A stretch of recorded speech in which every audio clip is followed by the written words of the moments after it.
Big Brother, mainstream media, government cover-ups. You want answers? Well, so does he.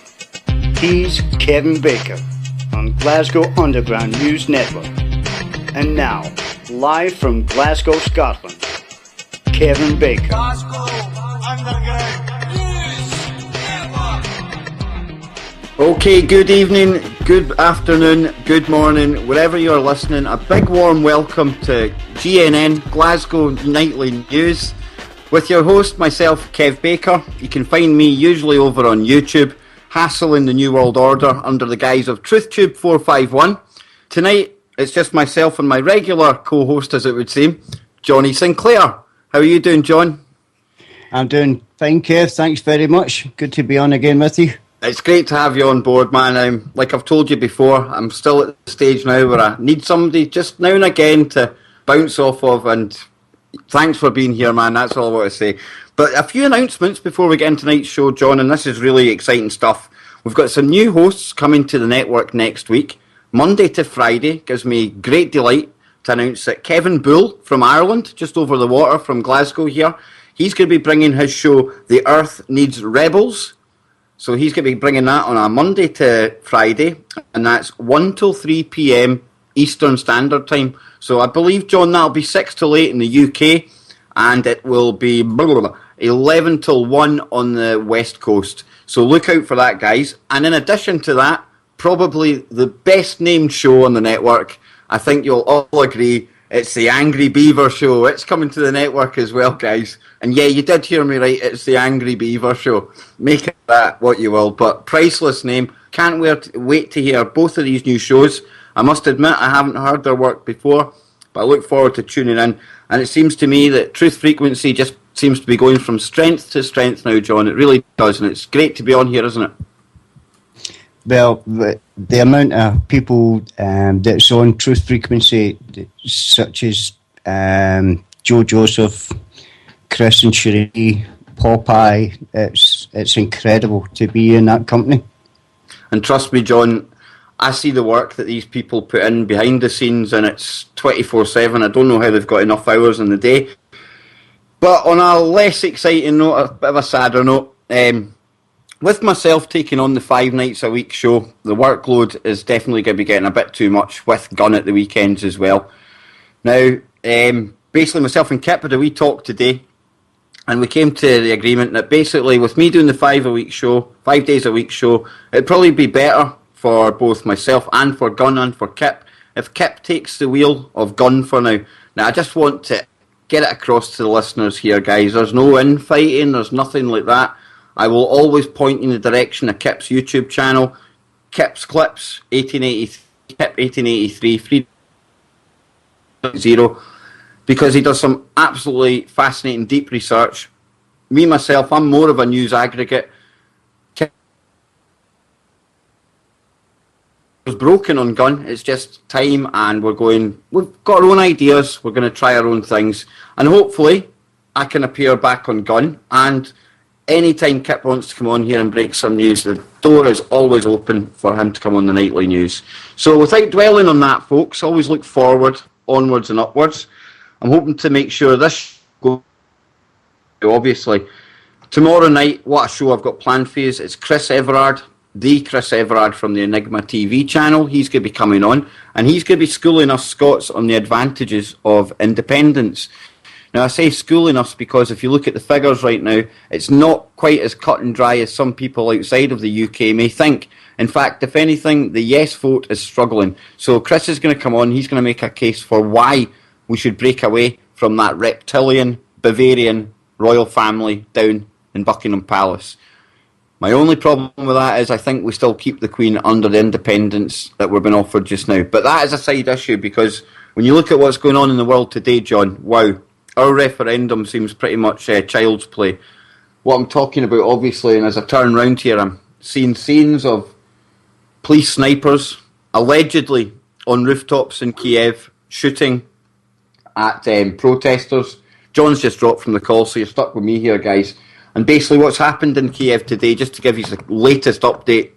Now, these figures are changing all the time, guys, so When I was just getting ready for the show about half an hour ago, it was 70 people. However, now it's up to 75 people have died, and there's even some reports from in Independence Square that as many as 70 people alone may have died today. Are you back with us, John? No, John still dropped out, I think. So anyway, yeah, the scenes that we're seeing over there, folks, it's just getting worse and worse. The bloodshed continues to flow. And I think what we're actually watching here, in no small part, is Syria 2.0. And why I say that is because you're seeing the West, basically, there was a fund of 5 billion given to the Ukrainian opposition to basically try and get into power. You're seeing that at work now, folks. You're seeing one of these regime changes. That is exactly what it is, and it's been done under the guise of a revolution. I've not lived through many revolutions, and I certainly haven't been involved in any, but they're calling these people protesters. Now, at one point today, it said that armed protesters stormed into a hotel and changed it into basically a temporary clinic. And the fact that armed protesters, that's the key phrase there. I don't think you really can be classed as protesters anymore when you're running about armed. I mean, I don't know what you think out there. And the reason I call it Syria 2.0 is I've been hearing some rumours, and it's just rumours, I haven't really tracked this down, but Saudi Arabia could well be running out of oil. Now, that ties into the fact that they were so keen to topple the Syrian regime and are still keen to topple the Syrian regime. Now, I don't know if you know about this, John, but did you know just how rich in oil and natural resources that the Ukraine is? Yeah, well, we were looking at that today, and there's vast amount of discovered oil and gas, and I think there's, I'm not really sure of the actual figures of the planned explorations for gas and oil, because there's quite a few there. Well, John, I'm glad you brought that up, because I've just a few facts here that I managed to track down. Now, basically, Ukraine, its geographical position. Its geographical position and proximity to Russia explain Ukraine's importance as a natural gas transit country, through which volumes flow to Austria, Bosnia-Herzegovina, Bulgaria, Croatia, Czech Republic, Germany, Greece, Hungary, Moldova, Poland, Romania, Slovakia, and Turkey.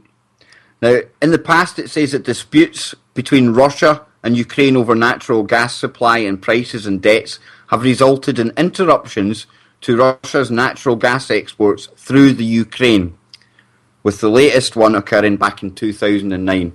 So let's look at what the Ukraine is here, John. It's an absolutely key hub through which Russia and Gazprom supply. You heard the countries there, basically the whole of Eastern Europe.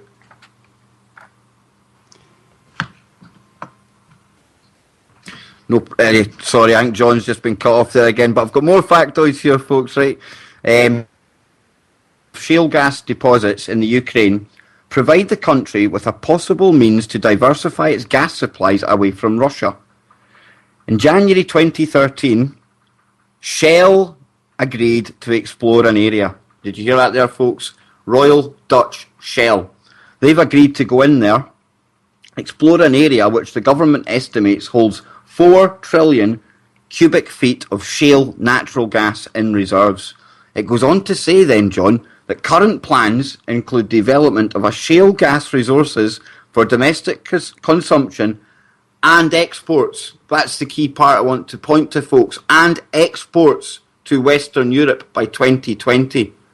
What we've been seeing here, before all this revolution that we're getting spewed onto us from the television, it's been a war, basically, over natural resources, John.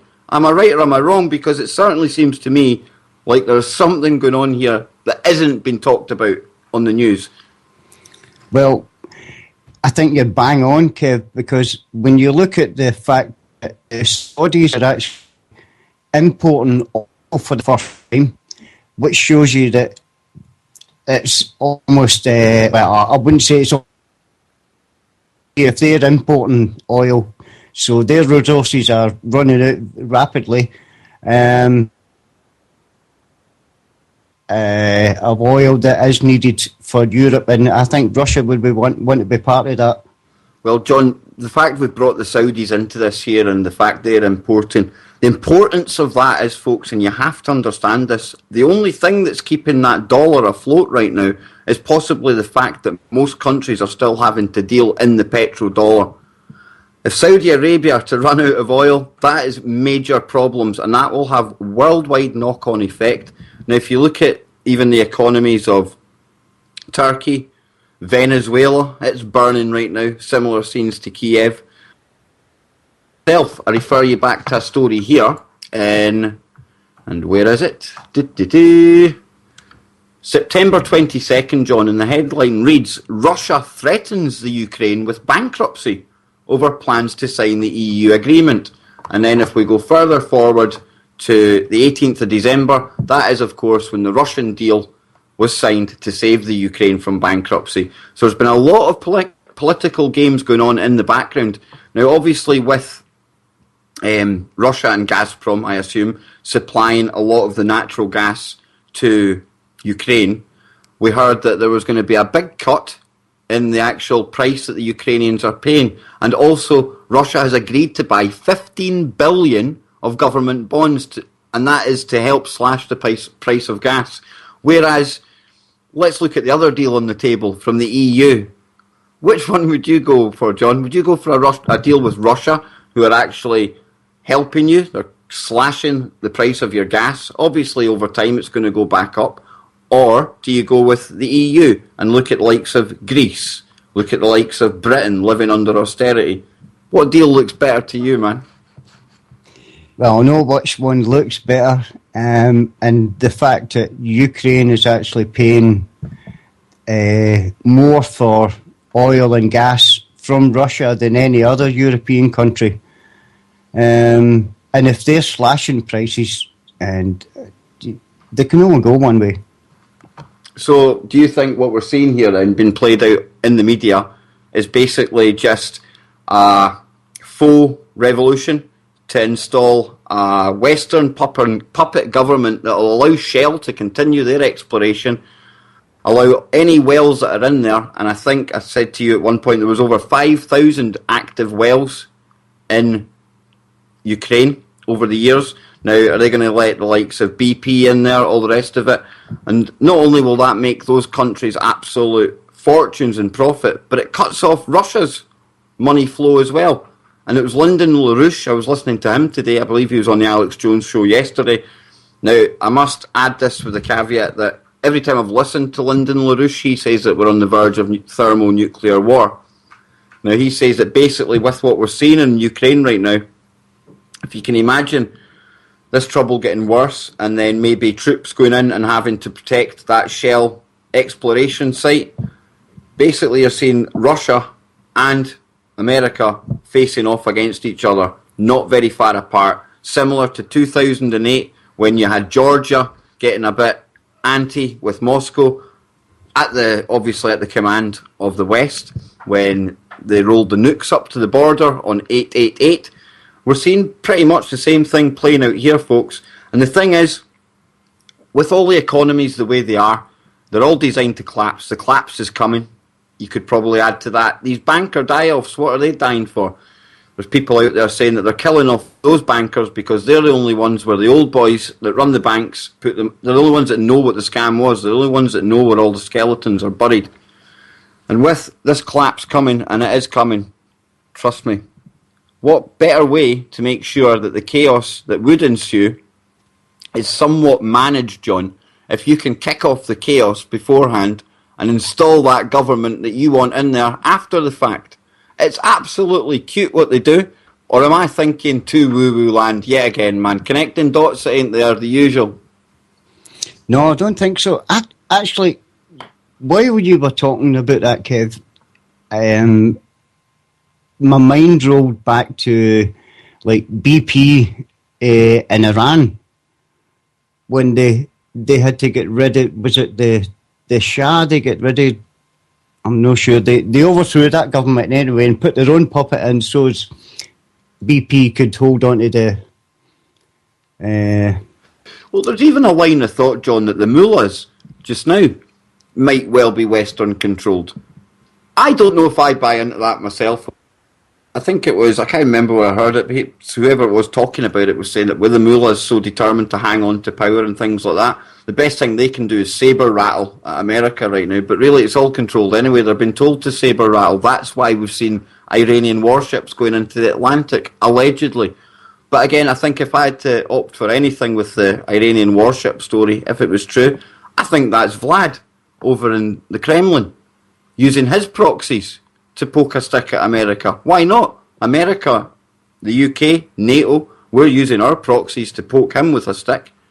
It's good for the goose, it's good for the gander, John. Now, I want to just bring a quick note, which a gentleman called Scott Murphy, who is going to be joining us on the show next week. I've not nailed down a day for this yet, folks, but he studied constitutional law at the University of South Carolina, and he's an instructor of national security. Now, I asked him his thoughts on what may or may not be going down in the Ukraine, and I'll read this out to you here, okay? He thinks that an outside influence is going on, and he also thinks that it is a retaliation for Syria by the USA. But I also think that there are some honest actors because the Ukraine wants to maintain its independence. However, we do know that the Ukraine is very split, west versus east. Now that is right, folks, because in the west of the country, that's where you're seeing the pro-European side, and in the east of the country, that's where you're seeing the old ties to the old Soviet Union. And you're also seeing a Catholic and Orthodox split within the country now as well. Obviously, the Orthodox in the east towards Russia, and the Catholics in the west towards Europe. But back to this note from Scott. And of course, the West wants to go to the EU, while the other side wants to remain close or back into the sphere of the Russian Federation. I further believe that Russia wants those nations she lost after the collapse of the Soviet Union. It is an oil issue, a warm water port issue as well. Now that there is key, folks.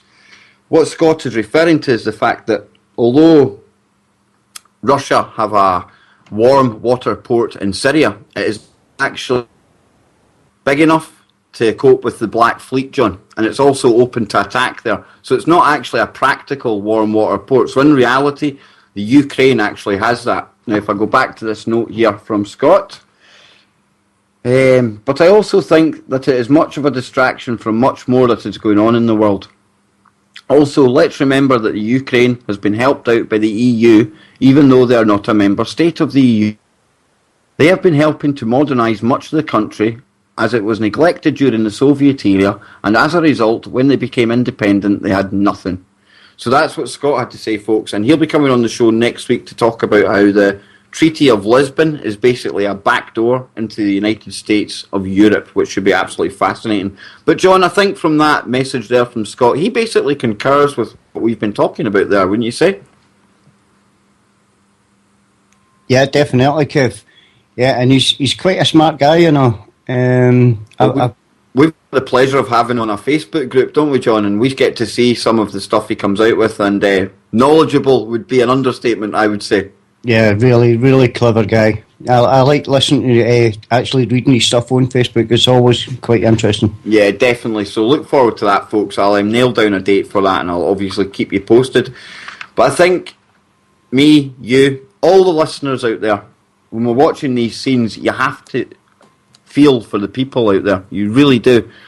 Whether they're being used as tools by the West or not, these are real people with real families. Some people are not going home from this revolution, and that is just not good enough, especially if the stuff that me and John are talking about is correct. Again, these people are probably just being used as pawns. These elites that pull the strings in the world, they have no regard for human life, absolutely none. From the birth till grave, they don't care. You're just pawns in their game, John. That is basically what it boils down to. And all this just so they can install a government that will be friendly to more of their corruption, just in the hope that they can keep their petrodollar afloat for a few more years. It's disgusting. Yeah. 75 people, as you say, up to now, Kev, as you say, won't be going home, which is absolutely ridiculous, the numbers. And to be honest with you, we don't even know if that is the the official number because there could be more. So I think it's time for people to calm down, maybe take time out, because they've already achieved what they went out to achieve anyway, and that was to burn the city down, and they've done that.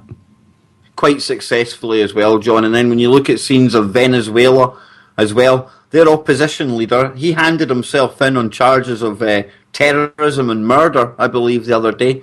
That place is on fire. The world, there's so many places right now that it seems to be the tension is rising.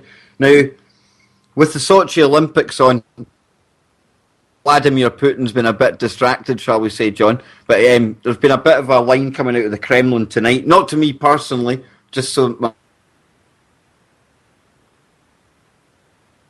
But Vlad is basically saying that he's calling for an end to extremist and terrorist acts.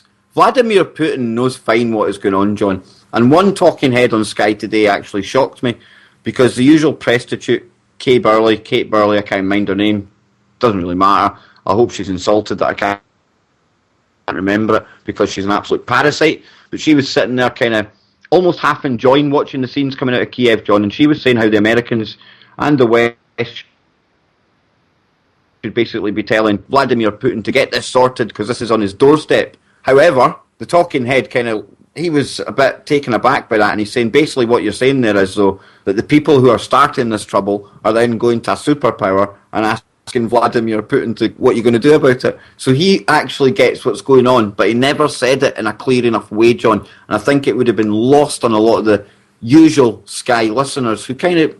Usually Sky News is on in people's works and things like that. So it just goes in subliminally. A lot of people don't actually concentrate on it, but they'll have picked up on that, I hope. And let's see what comes out of there. But we were talking before the show that tonight, just a stop to the bloodshed, John. Yeah. I think it's time to stop now. Definitely. I mean, we're hearing of Klitschko, the boxer.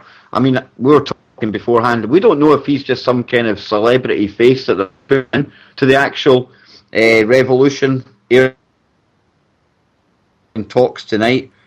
I don't see any end to this violence. You're seeing the protesters building more barricades, getting more bullets, more bombs. And if anything, does it not look like a civil war is breaking out in some parts of it, John? Yeah, definitely. It's got to the crazy stage, Kev. There's too much damage being done now. I mean, but these buildings, I mean, how many police are they holding? 57 police? It's actually up to 67, I think, they're holding captive right now. Because at one point when we first hooked up tonight to prepare for the show, it was 67 reported dead and 67 reported captured. And I believe they're being held in like the town hall or the city hall or something. But we've been to protests, John. I've been down to Bilderberg. I've travelled, I've camped out for a protest. I ain't no protest. No. You ain't watching a protest there. And yet the BBC, Sky News... I haven't watched any of the coverage on Fox. You can guarantee they're making out these are... What was the language you said that BBC used, John? Assembled crowds. Can you imagine crowds assembled outside Buckingham Palace or across from Westminster that are displaying the same kind of behaviour as that lot? I don't think they'd be calling them assembled crowds for very long, John. What do you think? Actually, the BBC, Kev, are actually saying the stakes for Ukraine and its 45 million people are enormous, with the country's fate now part of a wider strategic battle between the West and Russia. So it's actually saying that it's a battle between the West and Russia? Yeah. On the BBC? That's on the BBC Europe. I mean, John, is it just me or is this scary times? I mean... Obviously, neither of us were about for the Second World War. But when you look back at the build-up to the First World War, build-up to the Second World War, are we about to repeat history because we see the economy in turmoil? Is this just what happens? Is this just the cycle?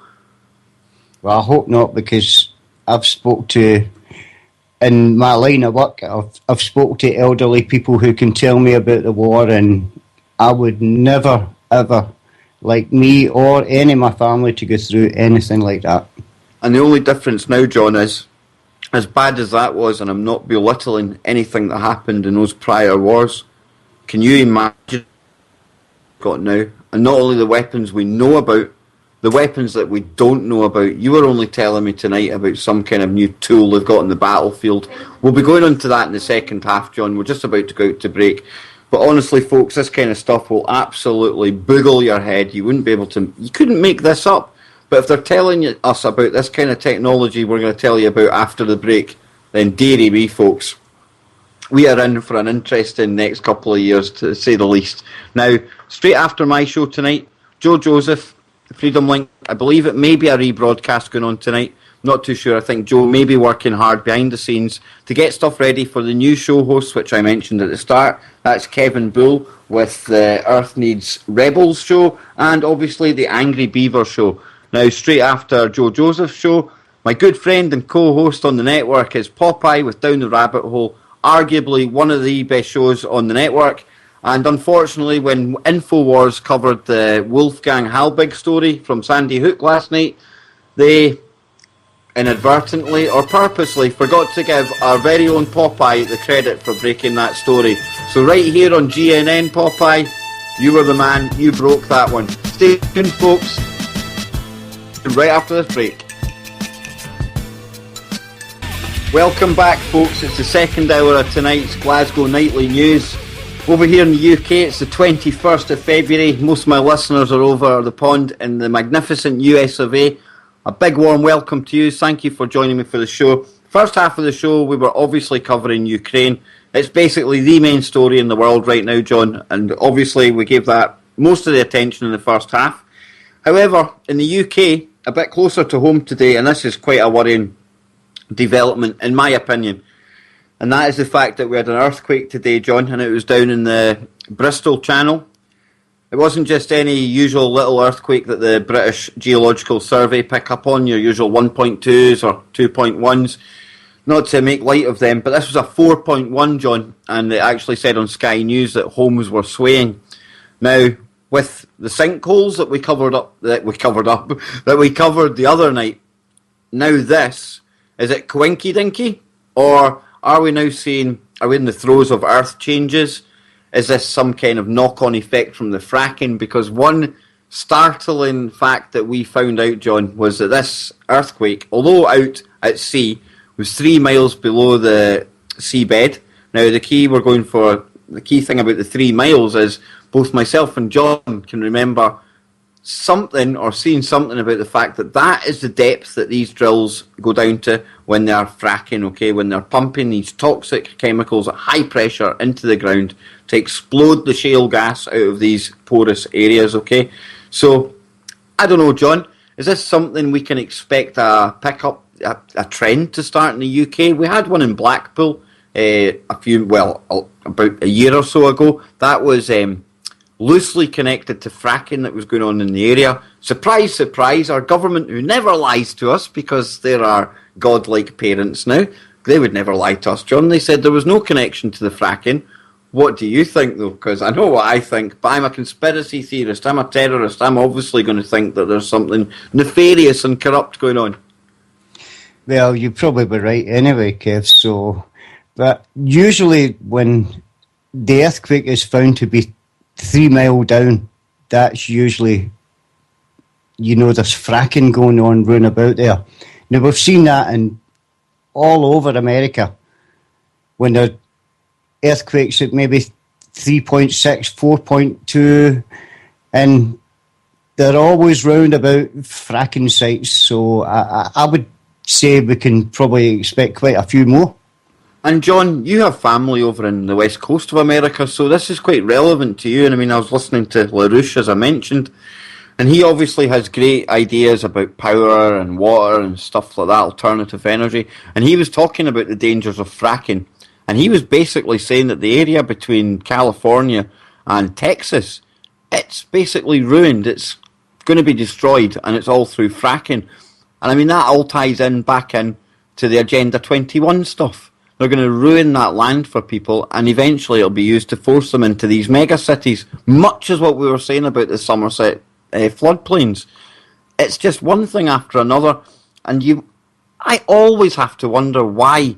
Why, after all this time, are we not pursuing some kind of alternative and safe energy and free energy? Well, Kev, I can remember when I was in America. I went over to see my son, and we were on our way to Las Vegas. We were going to stay there for 3 days.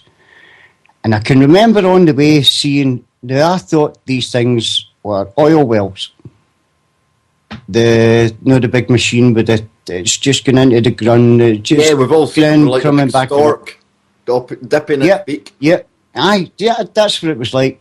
And it wasn't until I started seeing the actual fracking sites from the Google Earth that it's just exactly what I was looking at, and they're littered from where we were in California, Southern California, littered all the way to Las Vegas. You can see these things. You can't tell me, John, that they don't know the repercussions of what they're doing to the planet. I'm no geologist, you're no geologist, we're not any way scientifically trained. But if you just think about it, folks, and use at home listening just now, think about the whole process of fracking. You're forcing all this chemicals, all this crap down at high pressure into the bedrock, basically, and then you're creating chasmous areas, filling up other areas that weren't filled before. You've got to be affecting the structure of the crust of the planet there at some stage, John, and that has to have a knock-on effect. And surely it's not too much of a stretch to at least say that it contributes to earthquakes. And by contributing, maybe there is a fault there. Obviously there's some kind of fault there, and just all this disturbance in the land roundabout is enough to trigger on that knock-on effect.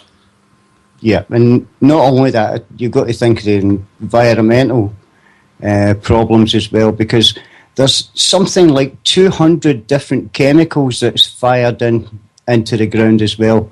Now, that's got to go somewhere. So most of the time it goes into the water supply.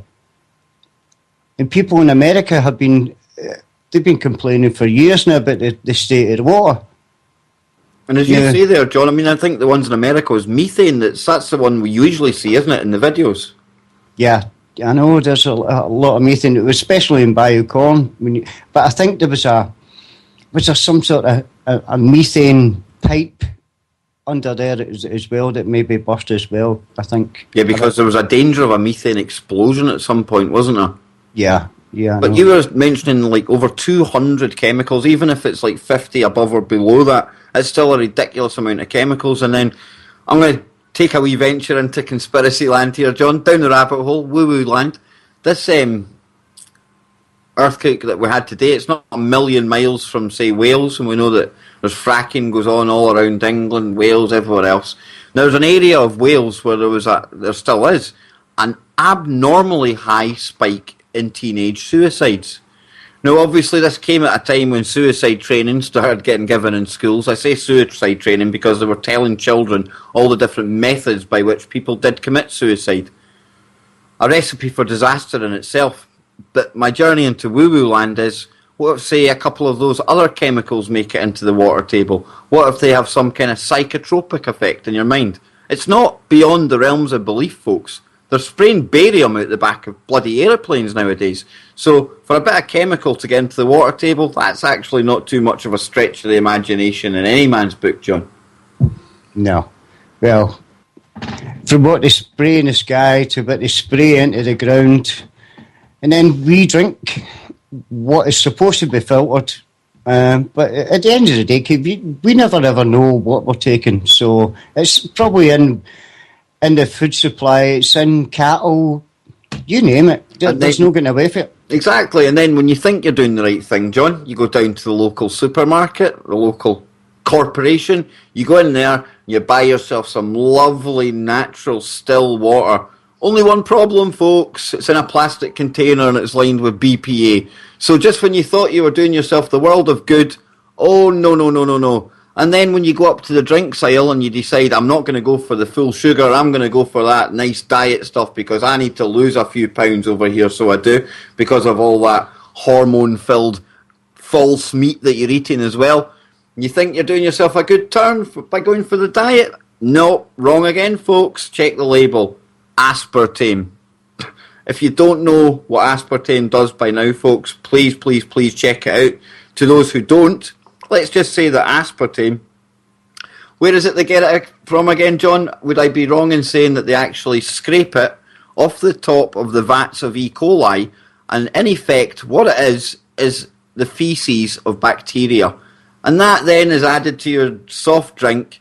Not only does it simulate the taste of a sugar, but it stimulates your it's a neuroexcitotoxin. Try saying that when you're drunk, folks. And what it literally does is, it actually burns off parts of your brain cells. Your neurons actually burn out.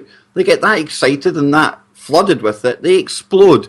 And John, there's another thing that builds up in you as well that you were informing me about today when you're taking your lovely aspartame. What's that, my friend? Oh, it's a lovely wee mixture called formaldehyde. Formaldehyde. Now, how do I know that name, John? Where does that come from? That must be something good, is it? Because I've heard that before. Actually, you probably get to use it after your death because they use it in embalming fluid. That's where I've heard it. That's where I've heard it. It was the night of Diana's death in the tunnel when they pulled the ambulance over, made sure she was dead, and then before they could do a decent autopsy, they filled her full of formaldehyde, folks. The same stuff that aspartame will break down to in your brain. Are you getting this? This is the attack we're under. And myself and John have gone all over the place here, man. But before the break, we were hinting at the fact that if a world war comes now, although it's been pretty bad in the last two, with millions of lives lost. Oh, what have they come up with now at DARPA, John? Well, you know DARPA, who just happened to be the technology arm of the military-industrial complex. They've come away with this crazy but amazing. It's Arthur C. Clarke once says, any sufficiently advanced technology is indistinguishable from magic. And that's exactly what DARPA have went for. They're creating something that will mess with the minds of the enemy and get them to see things that are not there, like tanks or maybe your friend who will turn into your foe, and you can shoot him as well. So are you getting this, folks? They're going to hack your mind. That's basically what they're doing here, folks. You're going to be seeing things, you're going to be hearing things, and then when you throw into the mix Project Bluebeam, John, I think the ramifications that you're talking about from that piece of kit to Project Bluebeam are, it's scary stuff. I mean, obviously, Project Bluebeam, they'll beam a godlike figure or aliens into the sky. We'll all see it. You hear that? We'll see it with our eyes. John's talking about a weapon on a battlefield that will make you see things. And people think Project Bluebeam's ridiculous. I think we just got one whole step closer, John. And then add that to the holographic machines they've got now. I mean, I was watching Tupac Shakur about 6 months ago, and I will tell you it was Tupac Shakur. But it wasn't. It was just a hologram. And they're that lifelike now that you cannot differentiate. There was people at that concert crying, John. Now, can you imagine that an image of Jesus or the Prophet Muhammad was beamed over the relevant parts of the globe? What effect would that have? I'll tell you what effect that would have, folks. In one instant, you would have all the people of the world in a position where you could bring them under one umbrella of a religion. Just exactly what you'd need for a new world order, John. Or let's flip it the other way. It's scary aliens that are coming to fight us. And remember, you're seeing tanks on the battlefield. You can see craft in the sky, surely, mate. Now, they will say that there's an outside threat. Surely we all need to unite against this outside threat. And it will be an unseen outside threat after the initial wave of attacks goes on. Because all they need to do is make you believe they're there. A bit like Bin Laden in the cave for all those years, folks. It's the illusion of something going on. That is how they manage us. That is their crisis government style that they use. And if you don't believe what Kev has said there, now, DARPA, this thing that they're developing, it says the military will be able to develop auditory and visual hallucinations that will provide tactical advantage to our forces. Well, John, What they're saying is they're just going to make them go mad. John, how about this, man? I was in the military, as a lot of the listeners will know. I heard a lot of stories from the Iraq War 1, the first invasion of Iraq. It's highly rumoured, right, John? Remember that highway of death where all the bodies were all burnt out and stuff like that, and we were expecting the Republican Guard to put up one hell of a fight? Yet when we rolled into Baghdad, well, that's all we really did. We just rolled all the way up. We didn't make it as far as Baghdad that first time because we had to hold off so that Bushy Jr. could do that later on for his daddy, right? But there were stories about these Iraqi troops, just hardened, cracked troops, wandering out of trenches, hearing noises, seeing things, feeling sick. And it just ties in with the fact that they say that the technology that they tell us about is probably 20 or 30 years outdated. They've already had their benefit from that. And I think we've seen that in use during the Iraq War, John. Definitely, because I can remember what you're talking about, Kev. And they said that some of them were coming out, they were literally vomiting. They didn't know where they were. They just sat down and basically gave up. And then I was listening to, I think it was Clyde Lewis the other night, and it was a random caller that came on, John, and it was talking about Iraq again. And it was a part of Iraq where it had never snowed in like hundreds of years. And there was a massive planes zigzagged across the sky. And literally 20 to 30 minutes later, the temperature went from your tropical gear on as you would in the desert to proper whiteout snow, to the point of the locals were coming up to the army base, and they were getting a bit agitated with the soldiers inside because they had seen the planes. They knew what it was. That was weather manipulation, folks. Now, that weapon that John's on about, who's to say they didn't chemtrail that area with some kind of psychotropic drug, something like that, something that could have put those soldiers out of their minds? Sounds ridiculous, doesn't it? But usually, when you look into the stuff that we do, go for the more ridiculous, folks, because that's usually the right answer. So what else is happening in the world tonight, John? We were looking at the robots as well, because when we got onto this mad weaponry, we started talking about kind of transhumanism and the robots. And the one you showed me, there's a film coming out just now called RoboCop. Well, that robot that you showed me looked more like the RoboCop than this actor with all the special effects, man. Do you want to describe to the listeners what we were watching? Yeah, this thing it's incredible. It's like something that you would find in Hollywood, because it looks like CGI. You know what I mean? But that's how it looks. But this thing is real, and it is a man or female or whatever. But it is definitely incredible. It moves. It's unbelievable, and it's also the weight it can carry, Kev, as well, because you can actually go inside it as a suit, and you can use this thing to carry. I mean, it would be like a forklift truck. Yeah, it's basically the exoskeleton, they call it, when you wear it like that. And we've already got the special forces wearing that. Just when you're talking about that there, you've got the DARPA, you mentioned them being the military arm of things, okay? Google, that's the civilian face of DARPA, folks. Let's make no bones about this, all right? Google are absolutely evil to the core. Why are they going about buying up robots and robotic companies to the tune of billions? And then you've got Ray Kurzweil. He's coming out and saying within 10 years, AI within computers will be indistinguishable from humans. So you take that robot that John's on about, give it a processor in its brain that is as clever as you or I, times 10, and then we've got serious problems, guys. They're already talking about rolling out robots in California to give out traffic tickets, etc. That was Tempest just giving me a quick shout on Skype there. Tempest, love you, man. Remember, you're coming on this show very soon. Once I've done the work on Dunblane, we've got a cracking show. Dunblane and Port Arthur gun massacres, John. But yeah, Ray Kurzweil saying that you won't be able to tell the difference between a robot and one of us. And then you've got these transhumanists who basically, their dream is to die. And once they die, their gift that they leave to the world is the ultimate computer. and we reach a singularity, and they all cheer at such things. What are we going into here, man? Yeah, well, I watched a video the other day. I think it was Vice that done it, and it's a guy. He says he's actually the first bionic man.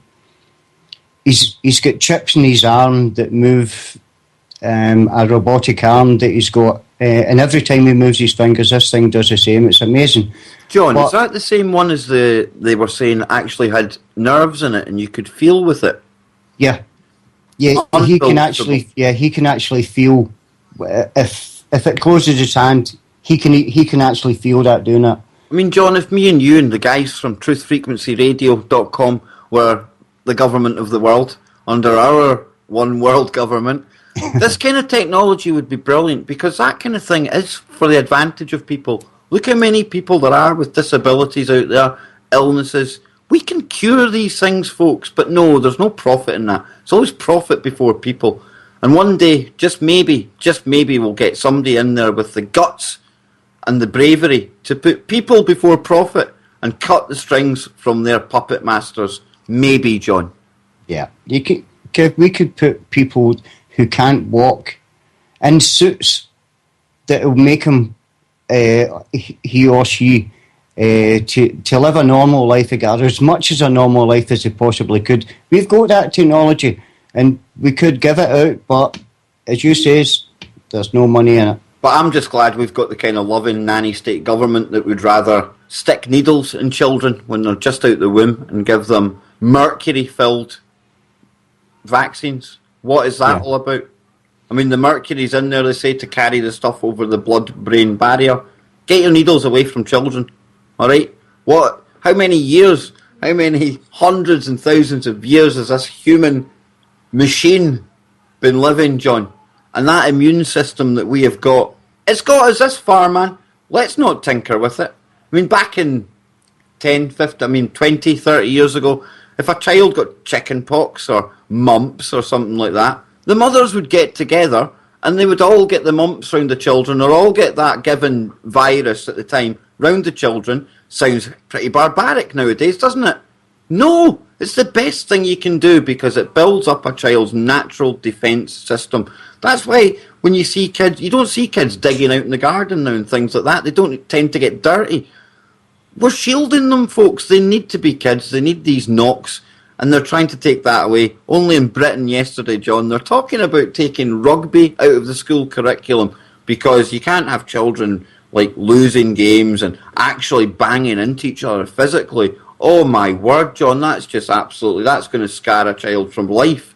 I'm sorry, but life is getting knocked down, getting back up, getting on your feet, and then I tell you what, see, the next time you'll try 10 times harder, and when you do succeed eventually, wow, the feeling you get from that, you can't put it into words, John. And that's what gets you ready for life. Not these indoctrination centres where you learn to repeat their crap, where you get squashed for actually daring to think about something that's outside the box. How dare they? I see my child coming home, I see some of the homework he has.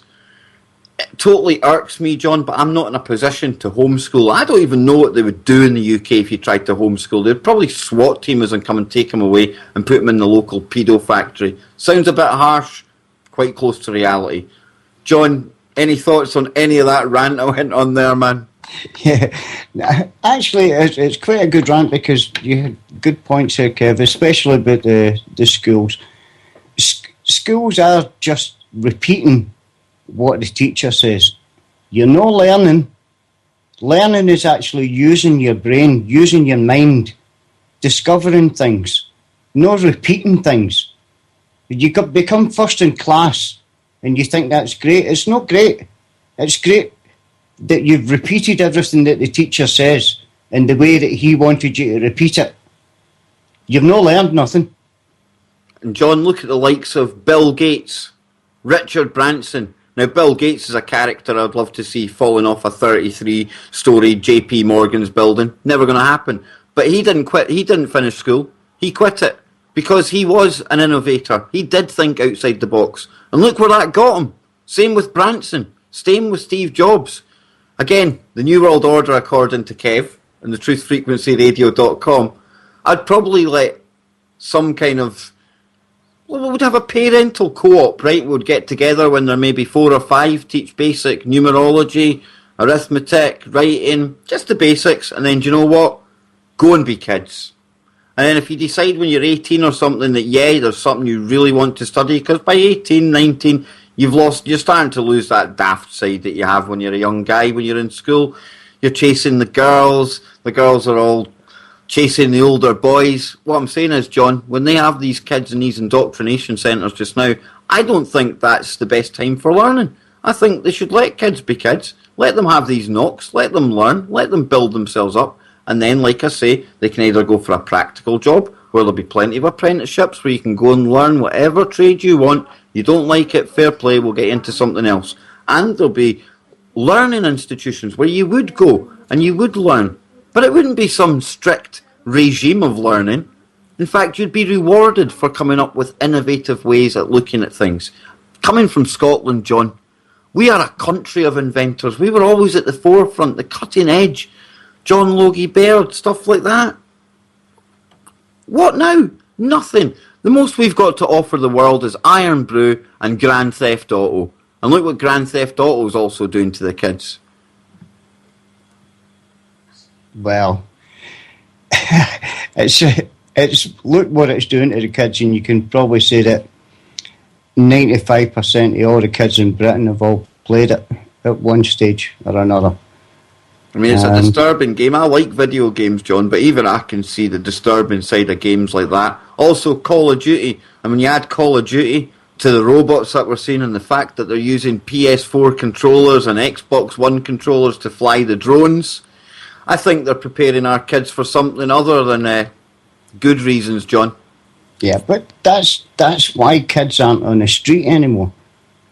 But John, because they're all inside. They're all inside playing games, and I don't know. I think quite a lot of that is down to the fact that it's a society we live in.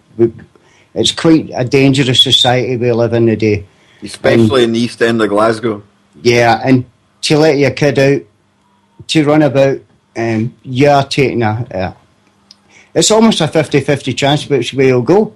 But when it's the world according to Kev, John, and Truth Frequency Radio Network, folks, you can be sure everything will be A-OK. I thank you all so much for tuning in tonight. Don't miss tomorrow night with Chris Everard. Stay tuned after these messages. My good friend and co-host on the network, Joe Joseph. Thank you all for tuning in.